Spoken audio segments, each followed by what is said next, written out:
Worst legal hellholes. So on that note, I'm going to introduce Bartley Miller, who's going to give us an update. He is a partner at Sterling Seacrest Pritchard. He got his BA in risk management and insurance from the University of Georgia, where he also was a starting offensive lineman, so go Dogs. He was named partner in 2010, and his specialty is insurance solutions for professionals with a particular interest and expertise in the healthcare industry. So thank you.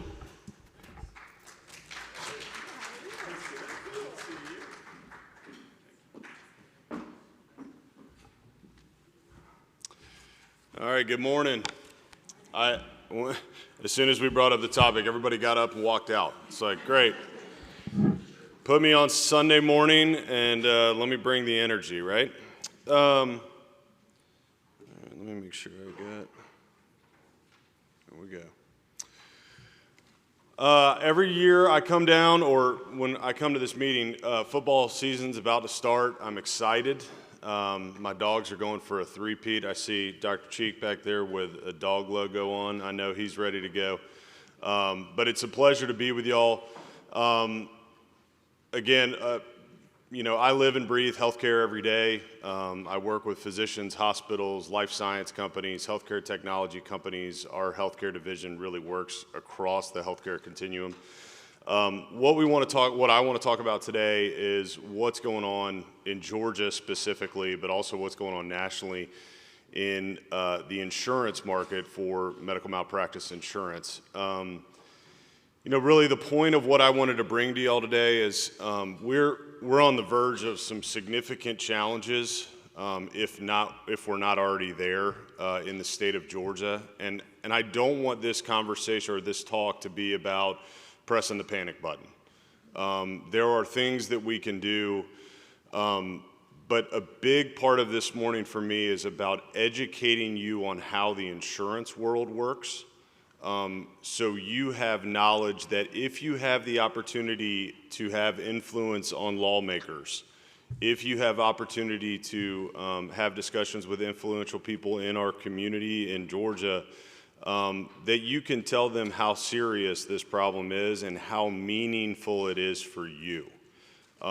This group, this society, these members, this doesn't impact anyone more than you.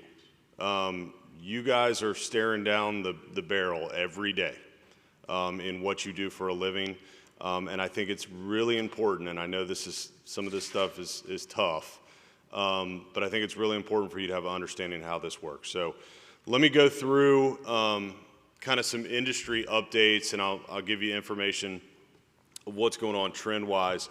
We spent last year talking a lot about litigation trends. Now I'm going to talk about more insurance performance trends. So you saw this slide last year. This is frequency and severity trends. This is National Practitioner Data Bank information. This is the national information. And you can see those blue bars are the number of paid claims. So as you know, if you have a paid claim, it gets reported to the National Practitioner Data Bank, and this is the collection of that information. You can see nationally, and this goes back to 2003, overall, the number of paid claims are down throughout the country. The red line there is the per defendant paid indemnity, or that is the amount of the verdicts or settlements that are being paid, or the reported paid amount.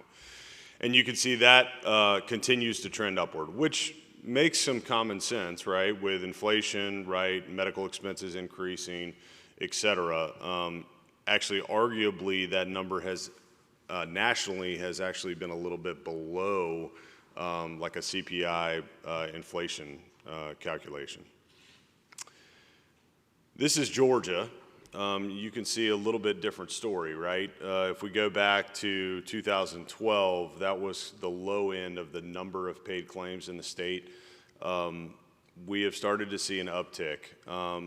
Those blue bars, and I want to make sure everybody understands, because this is an important dynamic of what's going on in the market. Obviously we had COVID during 2020 and 2021, and really in the state of Georgia, arguably 11 to 13 months, the courts were closed, right? Well, that throws a big wrench in the quality of the data that we have and what trends are actually going to be as it relates to litigation. Cases weren't filed, cases weren't tried, the backlog increased. Did that dramatically increase the number of settlements? We know, talking to defense attorneys, that judges were begging both sides to settle cases instead of try them because of the backlogs that were included. But that is a curveball. But what you can see there is the severity piece, right? You know, you're talking about somewhere between $200,000, $250,000 delta, right, on the amount on a per claim basis that's being paid. Well, that's a dramatic figure.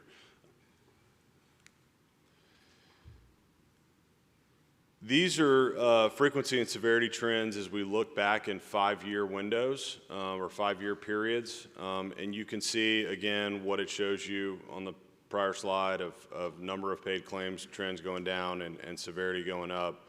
I think this is important to look at in Georgia because when you look at state data, right, you've got a lower number of claims, right, so the data pool is smaller and you're going to see more fluctuation. But again, you know, it proves that we are paying more on a per claim basis in the state of Georgia. I often get the question from clients, you know, how do we compare to our peers in the Southeast, right? And you can see we're leading the charge. I think y'all have probably heard for years that, you know, the state of Florida is horrible, right? It's the worst venue in the country. I think a lot of people in the malpractice industry, the insurance side, would tell you that actually Georgia's worse than Florida.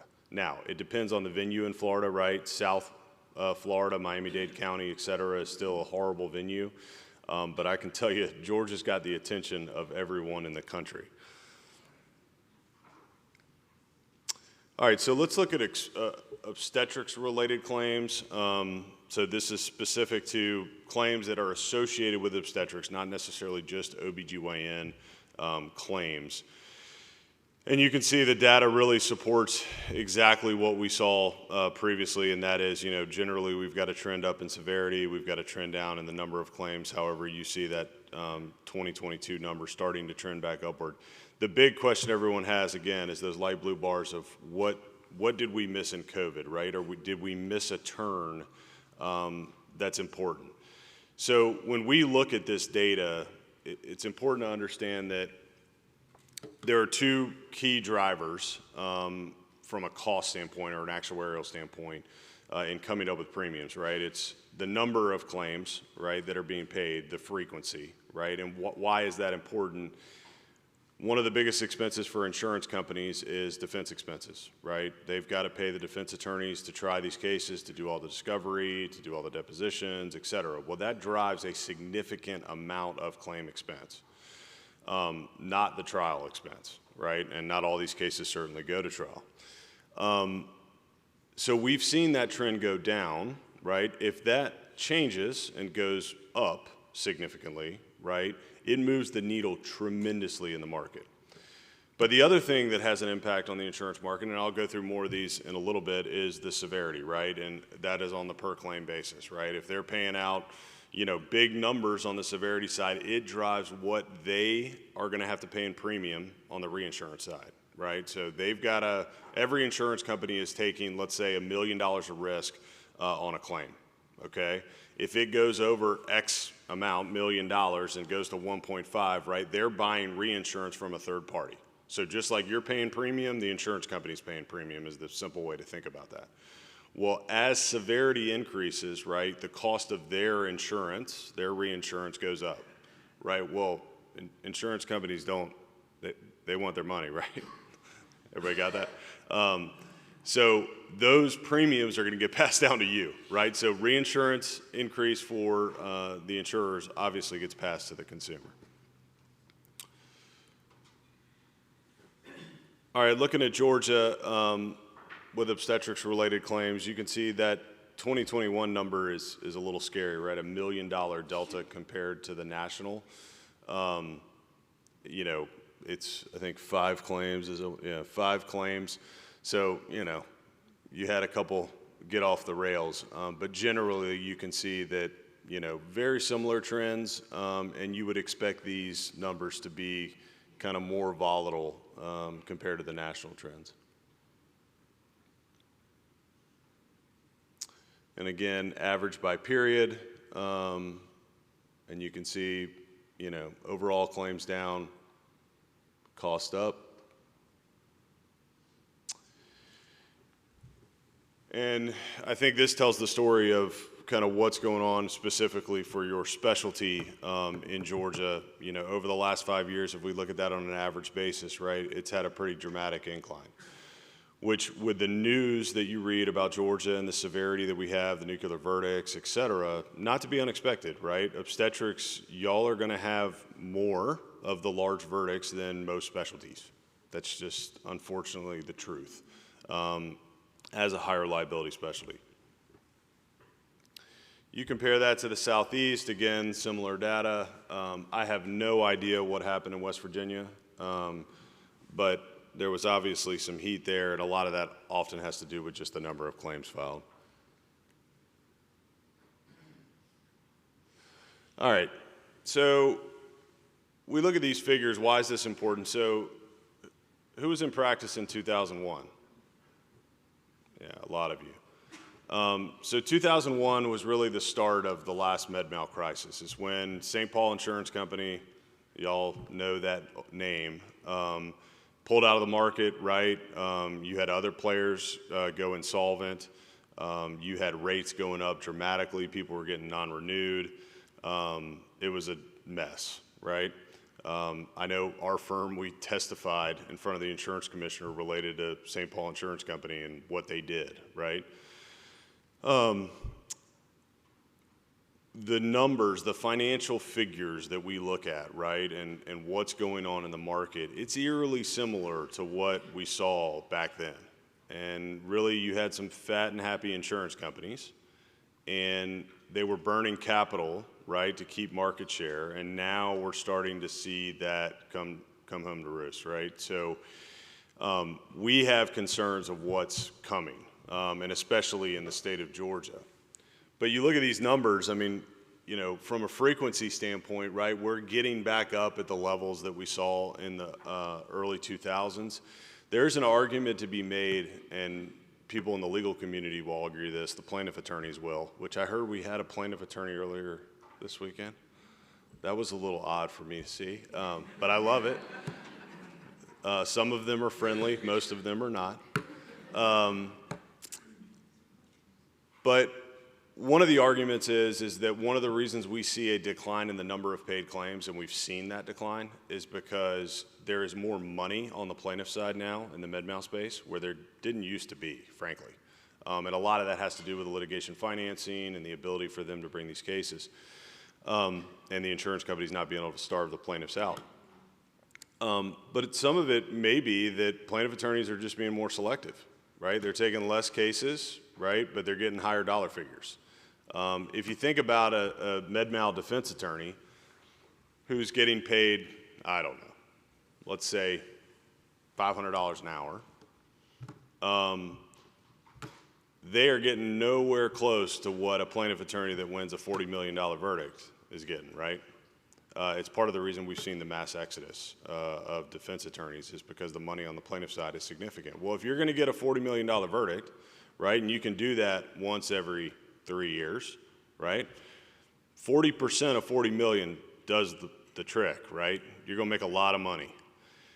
And so maybe they're being more selective, right? Maybe they're not filing as many nuisance claims as they used to see what sticks. Now, I would tell you, doing what I do every day and having, 4 med-mal claims come in every day, I can tell you there's plenty of nuisance claims still out there.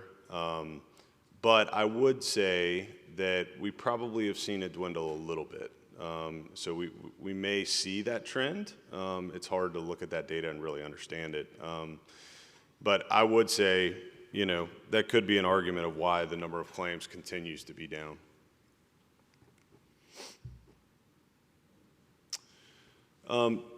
So this is, again, talking about severity and looking at what's going on in Georgia versus the country. So these are the percentages of claims paid over $250,000. And you can see in Georgia, 58% of claims that are paid are more than $250,000, compared to the U.S. number at 43%, right? This is probably the more troubling one, and that is claims paid over $1 million. You can see Georgia at almost 9% of claims over $1 million. The actual figure for 2022 is more than that. It's like 11%, right? But if you look at the average in those years, 9%, that's a big jump compared to the rest of the country, right? And it proves out in what numbers we see in the performance in the state.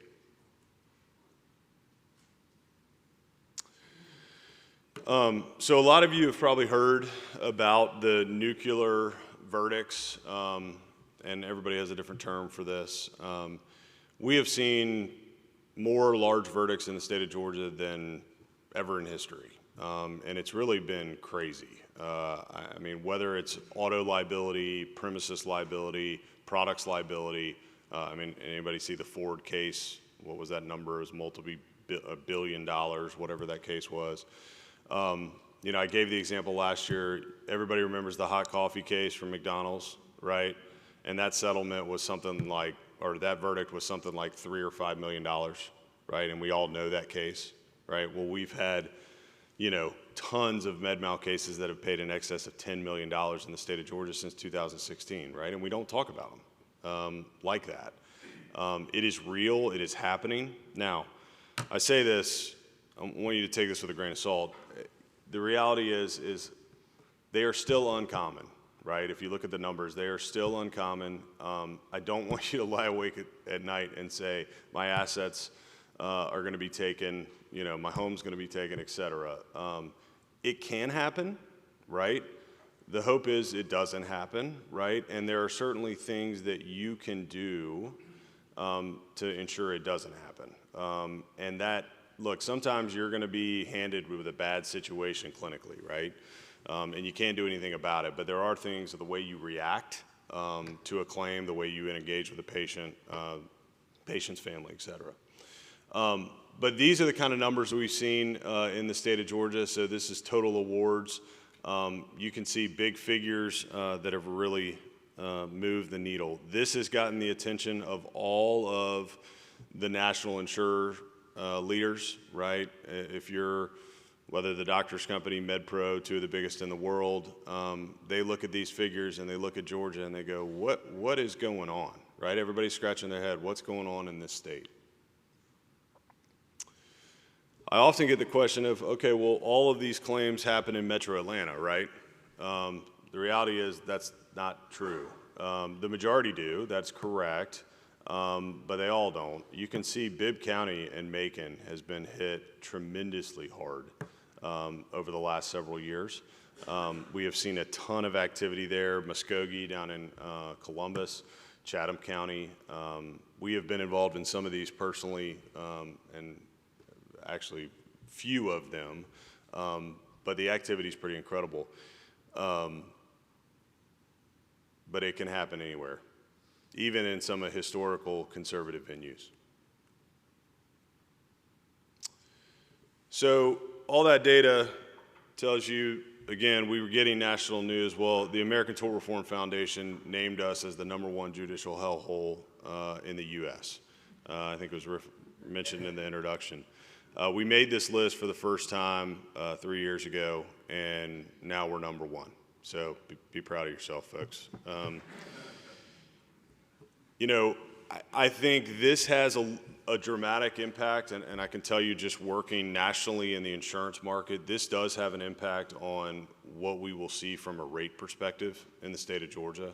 I mean, I can tell you when insurance executives, reinsurers, et cetera, see this, they go, why are we doing business there, right? Well, that's not good for you as a consumer, right? So this is a concern, and it has been spread everywhere. All right, so let's go on a little, let's go down memory lane for a minute. So I want to talk about kind of, are we up for another crisis? So first med mal crisis back in 1974, 78, these years can be argued a lot of different ways. I actually disagree with the last one. Let me ask you a question. anybody know in 1975, what was the #1 grossing movie in 1975? Any guesses? Yell it out. 1975, come on. Boom, Jaws, great job. That was fantastic. $100 million, all right? Then we go to our next crisis in 1985. What was the top gross sales movie in 1985? One of my all-time favorites. Nope. Back to the Future. Come on, Doc. You had $191 million. Then we go to the last crisis, 2002 through 05. What was the top grossing film in 2003? What was it? No. Finding Nemo. You can see where cinema's going here, right? Historically, we're really going down. And then the question is, are we there yet, right? Are we there, or are we at another crisis? The reason I bring this slide up is it is cyclical, right? This market has always been cyclical. A lot of that has to do with what reform comes out of it from a tort reform perspective, right? Which we've seen, and then we've seen it get overturned, right? And we've seen challenges to it, and then it goes back the other way. So it is not the end of the world, is what I'm telling you. It will come and it will go, it will change, but the voices in this room need to be loud to get it to go the other way. You have to.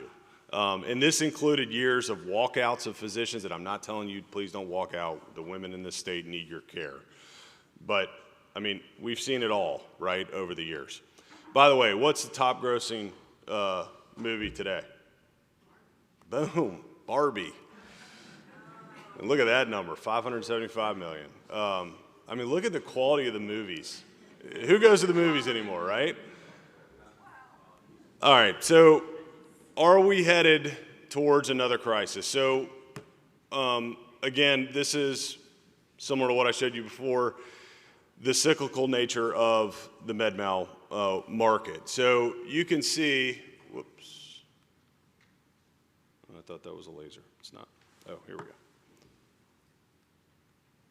Whatever. All right, so 2006, really to about 2015, the med mal insurers made more money than they've ever made in the history of this industry, okay? What it did is it created a tremendous amount of capital, right? They were able to stock away a lot of money. Now, the making money here, it wasn't in any way wrong, right? Part of it was because we were coming out of a hard market, right? And the losses, if you trended it backwards, were horrific, right? And so they had to collect more premium, and then as claims fall, right, they start recouping, what they were charging based on the actuarial science from before. Well, it's created a ton of capital in the market, and it's had a dramatic impact of, I think, how long the soft market that we've had over the last, really 10, 15 years has occurred. So let me give you some kind of key considerations as it relates to the med mal market and how it works. So obviously, impacts on premium, rates you pay, limits, coverage, et cetera. They are impacted by claims frequency. We talked about that, right? The number of claims being paid. They're impacted by claim severity. They're impacted by litigation costs. What kind of cost are we paying to litigate these cases? They are driven by investment returns. So what's looming, right? Could we have another recession, right? Could it have a dramatic impact on the insurer's returns from an investment standpoint?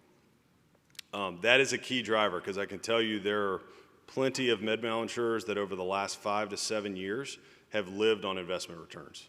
They really have made no underwriting profit. They are living on investment returns, which, with the capital base they have, are big numbers. Reinsurance premiums and capacity, two pieces of that. Number one, the cost is going up, right? Number two, the capacity is dwindling. How many insurers want to play in the med mal space, right? And that's going to drive difficulty for the insurers to number one, purchase that coverage, but it's also going to put pressure on them to take more risk, right? Well, if they take more risk and take on more portions of those limits, right, their potential damage, right, in the event the market turns in a significant way, it's going to suck down that capital pretty quick. The regulators, this is a big curveball. You don't know what the regulators are going to come out with from an AM Best perspective. As I mentioned, a lot of the insurers have been burning capital. There is no margin right now as far as what they're taking in premium versus what they're paying out in losses. So with that, are the regulators going to force their hand, right? Will there come a day when that happens? Risk pool and venue. So the performance of these insurers right now is dramatically impacted of where they have business. We see a lot of carriers that have historically been big players in some tough venues now that they are dramatically expanding, right? They want to get all over the country and spread their risk as best they can. There are challenges with that. Competition. So in Georgia, I can tell you really starting, and I got into the business in the early 2000s, the competition in this state's been pretty fierce. Y'all know this. You've seen some of the volatility in a good way back in the mid 2000s, right, of premiums coming down, right? And you would see a 20% decrease, and in obstetrics, that's a big number, right? I remember I started working with a large OBGyn practice in a small town in Georgia, and I think the number was like 47% or something is what the premium went down. And the doctor got up, he didn't say a word, the head of the group, and he gave me a hug. And I was like, that's never happened. He gave me a hug and he said, I'm going to tell you what I'm going to do, Barley. I'm going to go buy a boat this afternoon, and my wife's never going to know. I was like, okay, great. Glad I got you a boat. But we saw that type of activity, right? We saw those kind of dramatic increases. So competition was good. Problem is competition isn't as good right now, right? Because you look at number one on the list of the Judicial Hell report, who's signing up to go write a bunch of business in that state? Not many, right? People are going to hold on to their market share, but they don't want more. And then the biggest impact to the market, so I want to make sure this is abundantly clear. It's not just litigation activity. It's not just claims, right? That's not the only thing that drives the med mal market. The reality of what drives premium and volatility and how insurers have to respond is how low did they go? How low did they go from a premium standpoint, right? Did they take the bait and chase down into the bottom of the market, right, and right under charge for the risk that they're assuming? If they did, then yes, the pain is going to come, right? Because at the end of the day, the loss activity is going up, right? And it's going to have a dramatic impact on where the market goes. So a lot of it has to do with that. Now, I will tell you, uniquely to Georgia, I think we went to the bottom of the barrel. I mean, at one point, I had OBGYNs in this state paying $16,000 for a $1 million, $3 million limit. That's crazy. And I don't mean that. I'm just telling you, I wouldn't take on that risk for $16,000. Would you? No. So that's how low the market went, right? And it's kind of that no good deed goes unpunished in our world, right? We try, that's what my job is to leverage insurance companies, right? I mean, at the end of the day, that's what I get hired to do by my physician clients, right? Push them, right? Get the cost down. But the problem is it's Georgia has seen dramatically low premiums, and so the ripping the Band-Aid off is going to be more dramatic. The other thing is we've had some really not top-notch insurers drive down the market as well, right? And that's had a dramatic impact on, I think, where we're going.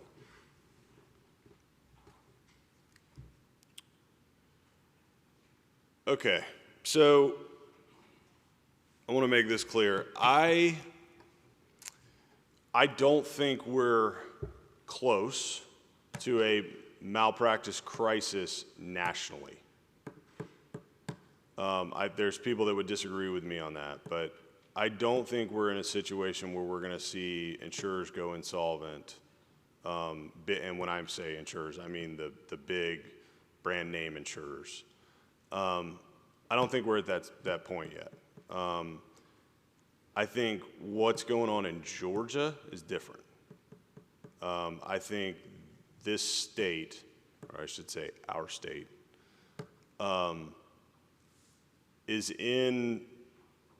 is close to being in a crisis situation.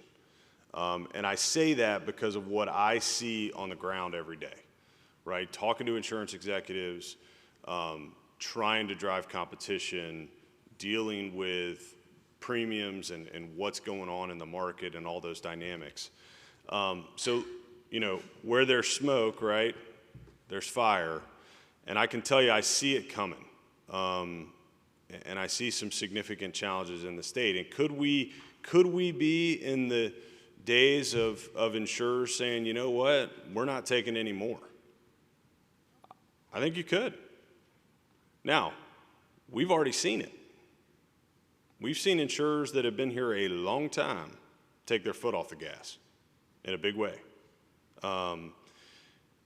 So what is different about the market today, though, than where it was back in the early 2000s is you had all the small mutuals, right? And they were in those states, and Mag Mutual in the state of Georgia, Medical Mutual in North Carolina, SVMIC in the state of Tennessee, TMLT in the state of Texas. I can go on and on. Historically, those insurers were kind of specific to a state, right? Well, if you look at those insurers now, they're spread out all over the place. And actually, the minority of their business from a market share standpoint is actually in those states in which they were founded traditionally. And so there's nothing wrong with that. There's a good spread of risk piece that comes with that. But they're in a very similar situation that the other insurers are, right? Of looking at it and saying, whoa, hold on a second.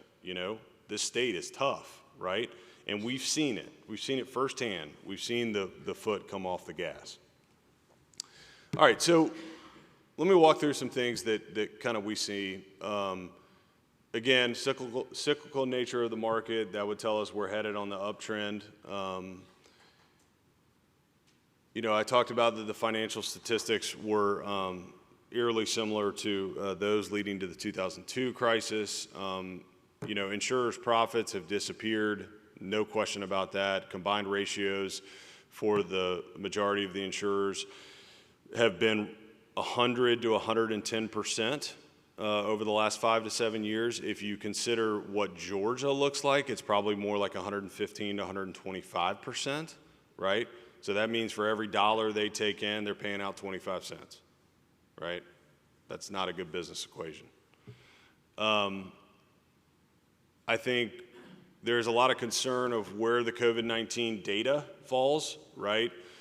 There are insurers making decisions, making disclosures to state regulators, AM Best, et cetera, related to their great performance during 2020 and 21.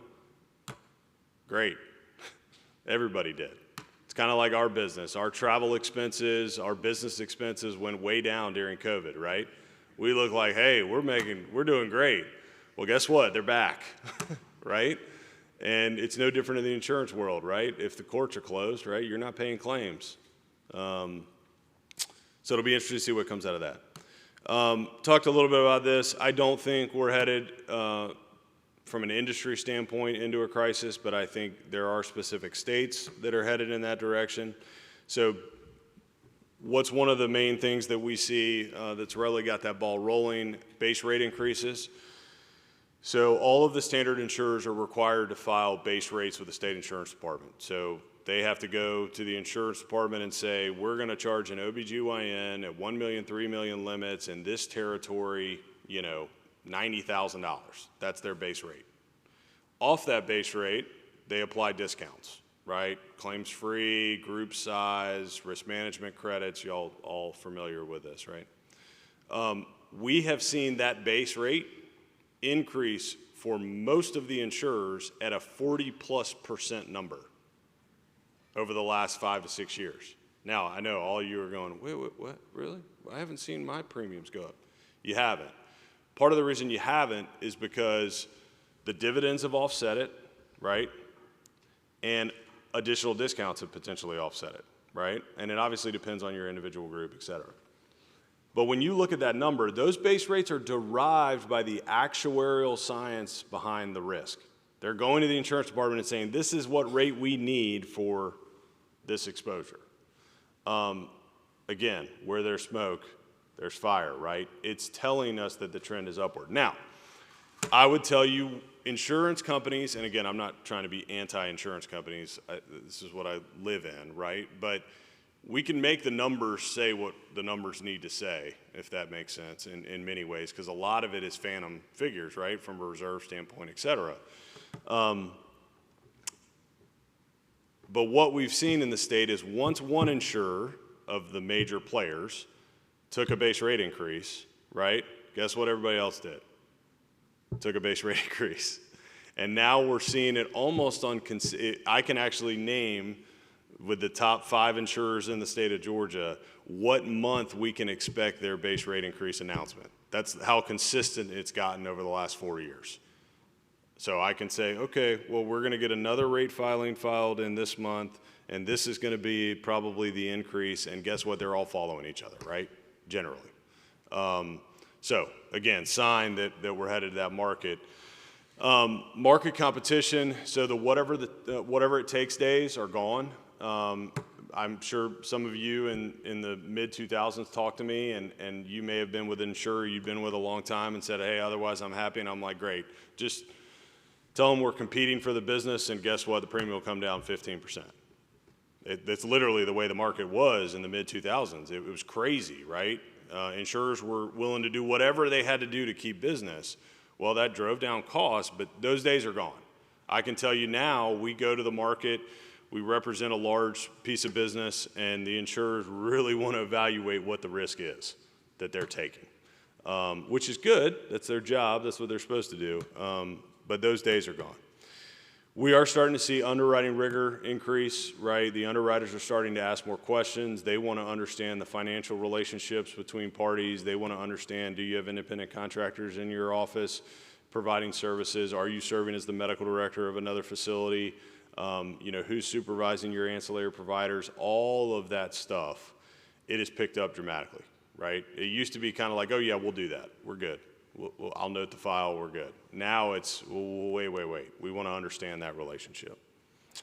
We're also starting to see, I'll cover that in a second. So AM Best, which is the kind of gold standard of the financial rating for the med-mal, or for all insurance companies, gave the med-mal market a negative outlook back in 2020. That was pre-COVID, or right around the start of COVID.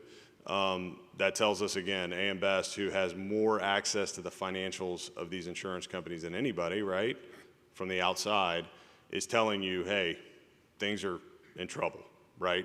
We're headed in a bad direction. Rise in nuclear verdicts, we talked about that, especially in the state of Georgia.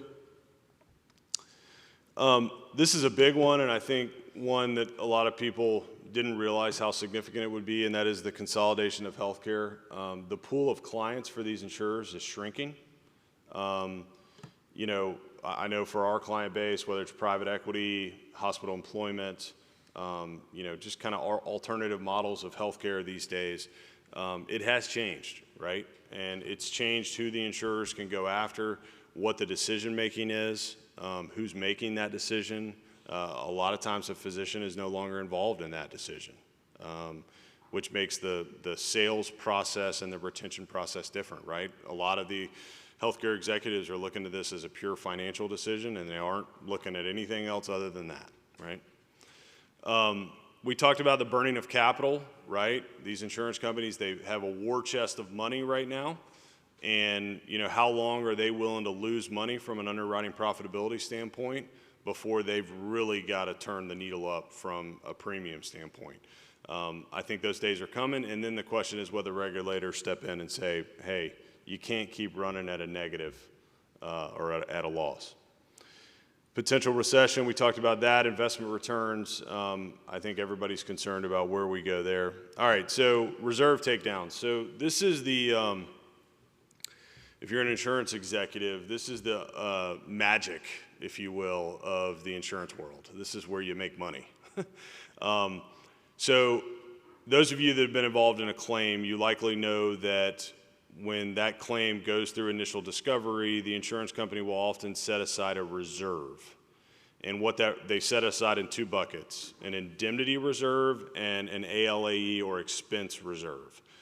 So the indemnity reserve is there, them saying, all right, this is the amount of money we expect to pay for the claim, right? Settlement verdict.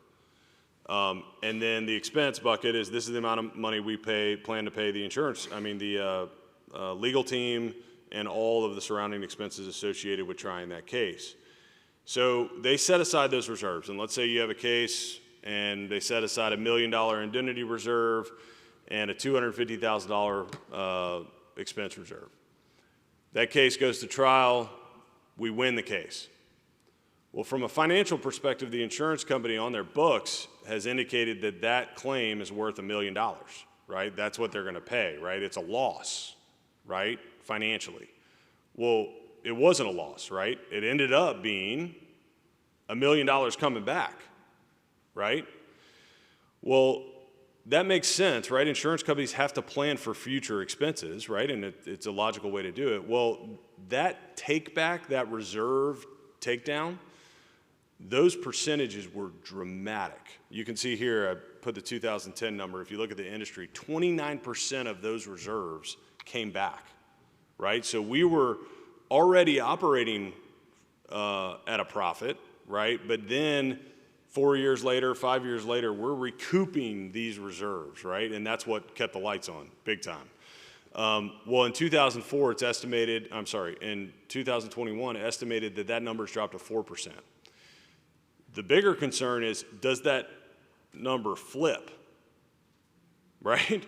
So you look at the indemnity payments in Georgia, let's say we set aside $1 million on that claim and it pays $2 million. Now we're talking about moving the needle, right?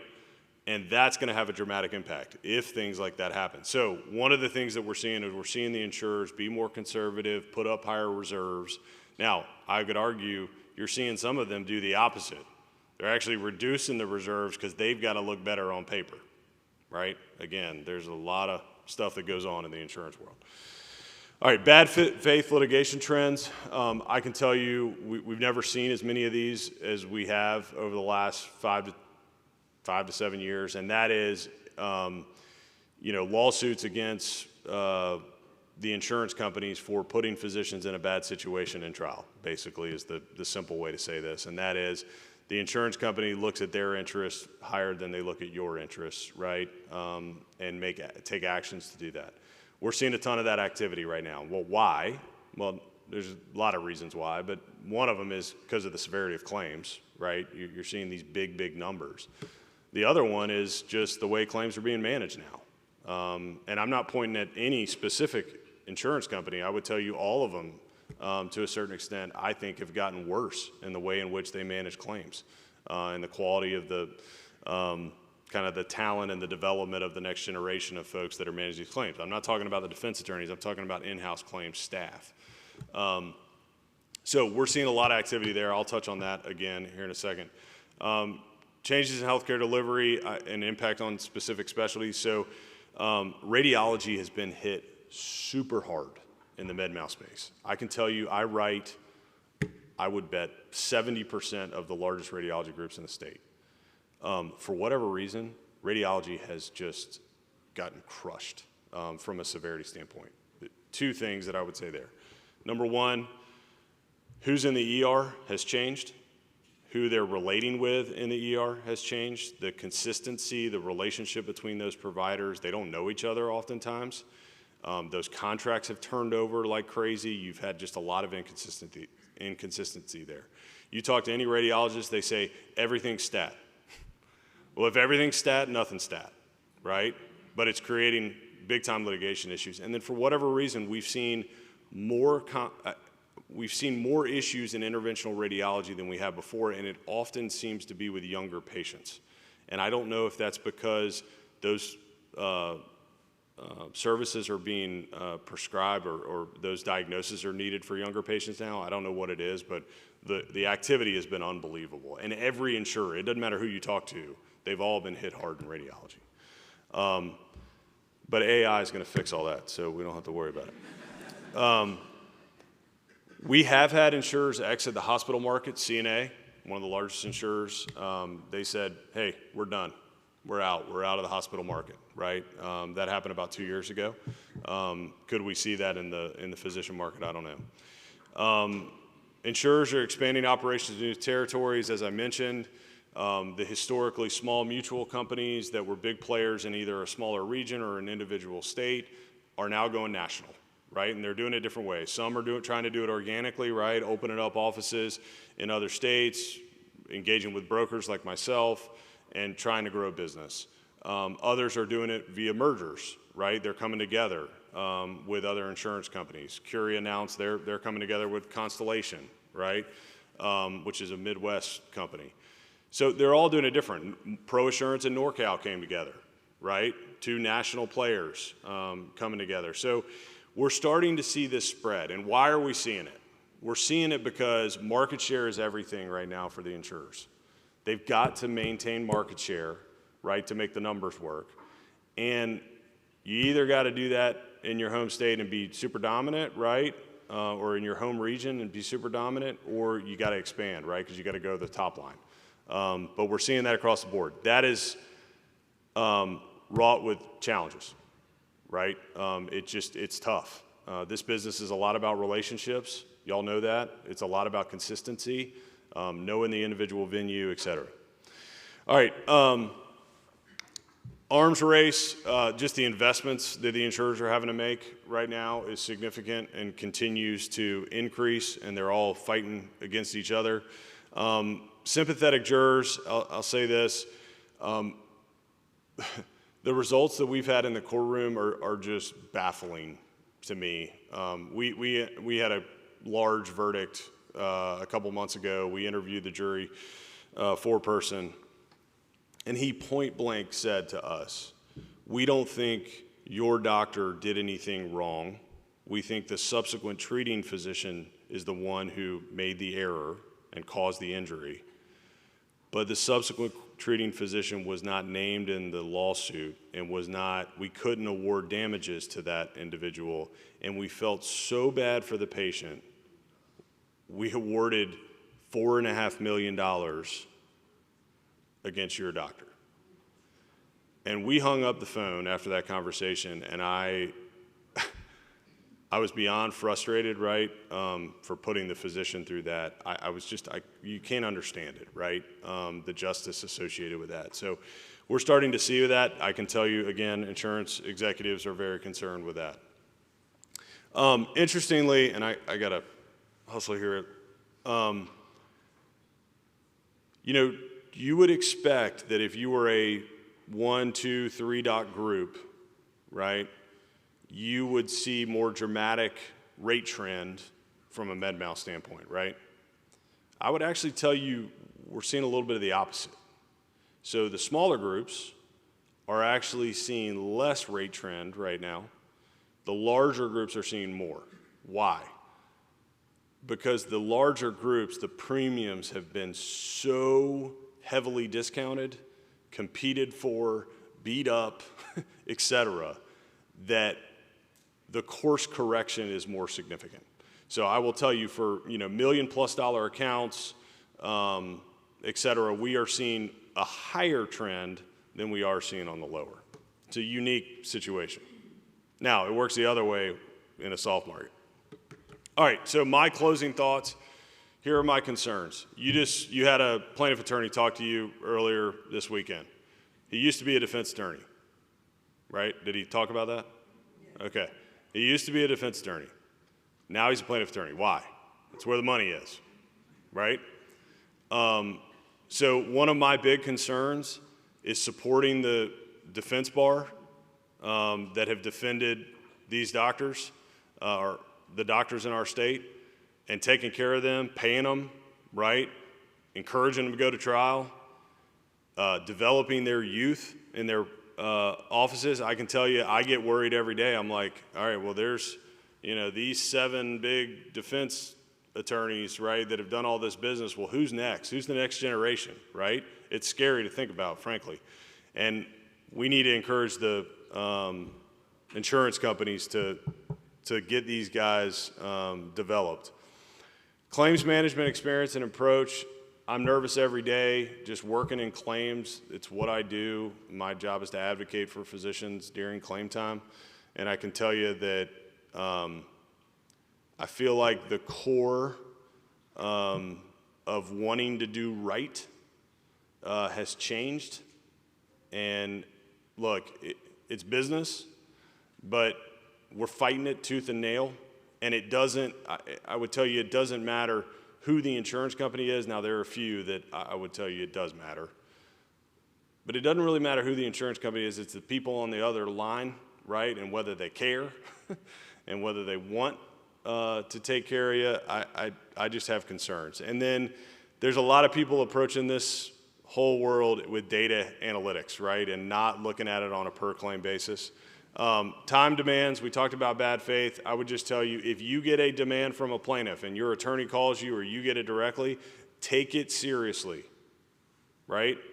What is happening is these attorneys are coming and saying, hey, you've got 30 days to pay policy limits. If you don't take it, then we're going to trial. Some of them have held up and done it, right? Which is a challenge. We had a $9 million verdict. We could have settled it for $2 million, right, early on in the case. Be a good consumer.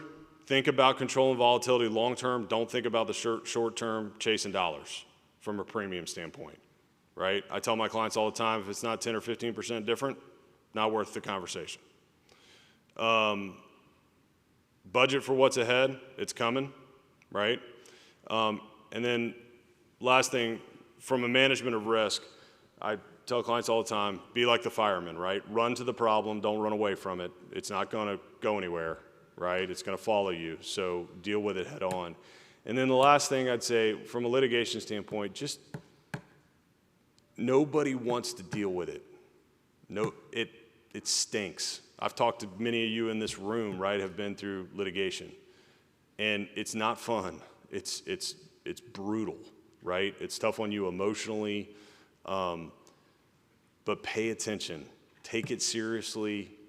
Really dig in right now and find somebody you trust to advocate for you, because you need an advocate, right? And you need to have a great relationship with your defense attorney, et cetera, because with what's on the line now, right, it's serious business.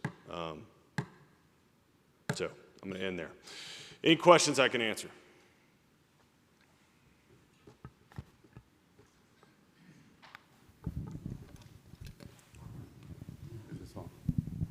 Testing. Bartley, with regards to awards, we have, I do believe that defense attorneys are afraid of these plaintiff attorneys. And I have colleagues, in fact, the plaintiff attorney that was here the other day was kind of boasting about how successful he's been. And I'm just wondering if we're seeing an outsourcing of the local plaintiff attorneys to these regional sort of plaintiff attorneys that are more well-financed. And I'm wondering if that could be part of the deal with regards to the large awards. Yeah. So it absolutely is. So all the billboards you see, right? I mean, if you've driven down any road in America, you've seen a plaintiff attorney's billboard. The commercials, et cetera, all those are marketing agencies at the end of the day, right? They are funneling opportunities for cases to a select number of attorneys. I will tell you, Adam Malone is one of the well-known plaintiff attorneys in the med mal space. His dad was Tommy Malone. They own a yacht they call the Judge. And they made a lot of money in the med mal space. Those cases are being funneled to him. So, historically we would see, especially in a small town, you'd have the local plaintiff attorney sue the doctor, right? Now what you see is that that attorney gets it in and then brings in the legal team. And so I had a colleague that had a failing local attorney firm, and they outsourced to a Texas firm that was very well financed, and ended up losing the case. Yeah. And it was a very large award, so Yeah. that's kind of scary to me. And I will say the defense attorneys, just to support them a little bit, they're not afraid of the plaintiffs. They're afraid of the jurors, frankly. Now, there aren't a lot of defense attorneys that really want to try a case, right? That's the problem, because the defense attorneys don't make their money necessarily trying cases, right? And so that's another thing where we need more quality defense attorneys to drive more competition in that market too. But you're dead on. Bartley, Hey, sir. great to see you. Good to see you. Go Dogs. I don't know if you're aware of the tort relief project going on with MAG. I am. Yep. Okay. And it just opened back up, right? Right. I attended the meeting at Doubletree a couple of days ago. And before I was going to leave the meeting, I needed to speak to the younger leadership here. I was the only OBGyn in a room of about 35 or 40 docs. The people that were in the room who are giving input as to the direction for what this tort relief project that is going to try to educate the legislators weren't really talking much about OBGYN. They did mention that 90 counties don't have docs. They did talk about some of the nuclear verdicts, but we need a presence, and respectfully, a younger presence, involved in looking at this issue. They're calling it tort relief because they don't want to talk about tort reform. Right. This whole process for people my age is, like Yogi Berra said, right? Deja vu all over again. Right. And they're putting together a serious group of folks. And when we were talking, they were talking about having advocates, speakers. They do not have, MAG does not have enough folks to talk to legislatures. We go to the legislature once a year. This is much bigger than that. So of the people in this room, for which I have a tremendous amount of respect, who've got to put in the time, and we need to work with MAG. If we haven't started, we need to, because tort relief is a possibility. They do have Sharon Cooper, right, and Kay Kilpatrick, who are down at the legislature who support us, but not a whole lot of others. Yep. And certainly not the Democrats. Yeah. So, great point. Look, just two quick comments on tort reform. Is it needed? Yes. Would this room benefit from it tremendously? Yes. What needs to happen? Let me make this simple. The days of a cap are going to be really tough. It is going to be really tough to get a cap through in the state of Georgia, and it's because it will require a change to the Georgia Constitution, right? Because the Georgia Supreme Court found that the cap was unconstitutional back in 2005. Now, or for the tort reform in 2005. What do we need to do? There's simple stuff that we can do. Number one, gross medical expenses are the only thing that are allowed to be presented in front of a jury. So let me make sure you understand. So if a hospital charges $2, $3 for a Band-Aid, right, in their billings, that's what goes in front of the jury, not the net reimbursement, right, where they actually get reimbursed 25 cents or the actual cost is 25 cents, whatever it may be. Those gross medical charges that go in front of jurors, that needs to change. That is, if you talk to the defense bar and they say one thing needs to change, that's it. Because what it does is it inflates severity, right? It inflates life care plans, right? It inflates everything from an ongoing medical care standpoint. And if we could do one thing, one simple thing, that's it, right? Is have jurors understand what the actual reimbursement amounts were, what the out-of-pocket expenses for the plaintiff were, et cetera, versus some mythical figure that nobody ever sees, right? It just doesn't make any sense. And, Governor DeSantis has done some of that common sense reform in Florida, and we need the same thing here. And it doesn't have to be a cap. We don't have to talk about changing the Constitution. It can be more simple things. Sorry, I'll get off my soapbox. Bartley, Yes, sir. very nice to see you again. Good to see you. I'm wondering, we asked the plaintiff's attorney this question, and he answered it sort of in my opinion, an incomplete way. Are you aware of any cases in the state of Georgia where the physician, the judgment exceeded the limits of coverage and the personal assets of the physician were attacked after that judgment was rendered? Yes. So over the years, not many is the answer, but yes. I've seen 2 physicians come out of pocket and stroke a check to resolve a matter. Now, it wasn't millions of dollars. Some of this was, the plaintiff family said, we want a chunk of flesh from the physician. And so, I personally had a case where we had to stroke a check for 50 grand just to make us feel it. It's ridiculous. But the answer is yes. Now, it doesn't happen a lot, though. What is happening now is the plaintiff attorneys, I don't want to make them out to be great people, that they don't want to come after the physician, because that's not what it is. They want to use every advantage they can to get as much money as they possibly can. And what they want to do is assume the rights of the physician, right, and take on that bad faith litigation against the insurer. That's what they want to do. Because bad faith, when you get into bad faith litigation, it's uncapped. There is no cap to that liability, right? So they can go over as much money as they want up to the full verdict amount plus defense expenses. Plus legal expenses. So that's what's really happening. They threaten to do it, but it doesn't happen super often. And that's why I would tell you, there are things that you need to do when you're involved in a claim, especially if it has some teeth to it, to protect yourself, right? And to protect your interest. And frankly, that is sometimes at odds with your insurance company. It's at odds with your potential defense attorney. But you need to do that to protect your interest and your personal assets. And our final question? I had sort of a part 2 to both of these last points.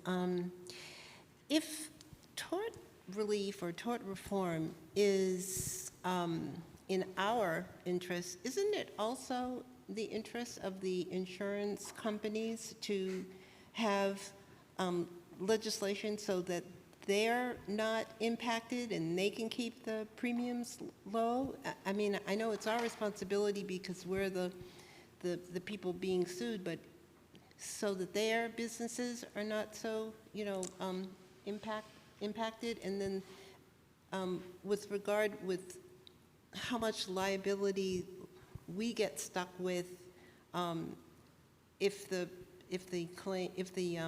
money given is more than $3 million, does anybody ever turn around and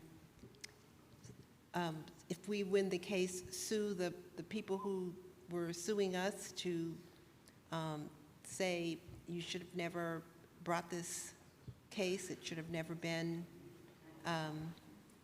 brought in the first place? Do we have any ability to defend ourselves? Sure. This should have never happened? So very uncommon for that to happen.